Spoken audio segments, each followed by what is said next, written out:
Except in this one, I'm standing. That's kind of aggressive. In this Coffee with Chase, October 11th, the 11th episode, I'm standing. That's what Evan does. I actually don't know if I'm in frame. We're gonna find out, I guess. I spilled my coffee on the way in here. I think you can see that a little bit. So there's not as much left. I'm drinking yet another natural process Ethiopian. This one is from a different roaster.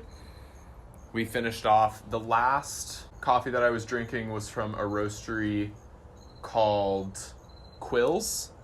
And this is from Calvin Fletcher, which is the roastery where I went on my little cafe ride yesterday with my buddies.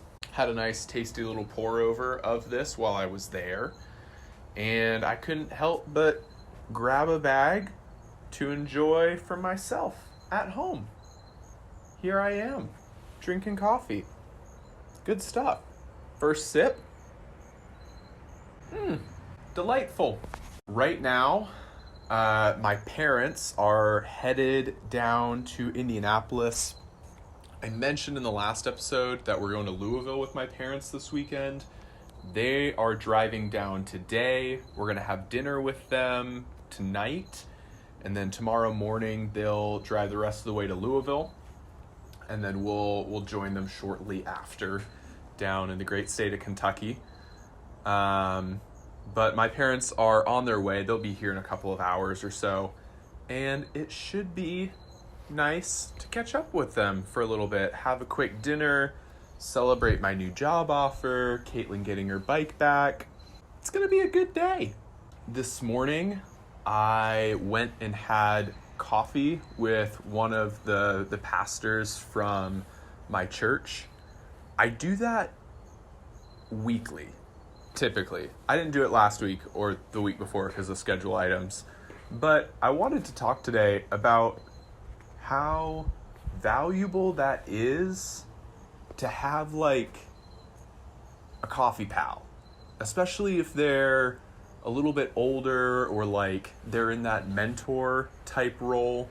Because it occurred to me that I don't think a lot of people do this, especially young people my age. It's something that I think is emphasized a lot more in church communities, or like alpha male communities also emphasize it quite a bit. But I think it's super valuable to have that person that you meet with, because we talk about everything. I'm learning from him constantly. We're reading a book right now and we discuss the book weekly, but also we just spend most of the time talking about life and asking each other how we're doing and keeping up.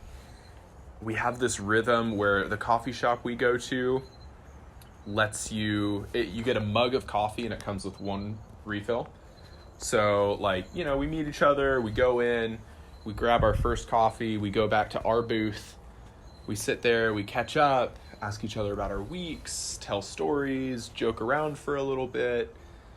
And then once we finish that first coffee, we go back, we get our refills at the counter, and then we sit back in our booth and discuss a chapter of the book. It's just really nice. It's a good rhythm for my weeks. It's almost therapeutic in a way to get to discuss what's going on in my week, and have somebody who cares. Past a certain age, your parents don't really fill that role anymore. And I think it's still good to have a relationship with your parents and all of that, but it's nice to bring in a new person, a new mentor into your life, and allow them to guide you through some stuff and pose questions to them. And I don't know what else to say about that, but I just want to encourage any listeners that if you don't have that you should consider trying to find that person. Find a mentor. Meet with them routinely. I guess it doesn't have to be weekly, but I think things that happen less than weekly don't happen. Hot take. That's how my morning went. I'm drinking more coffee now.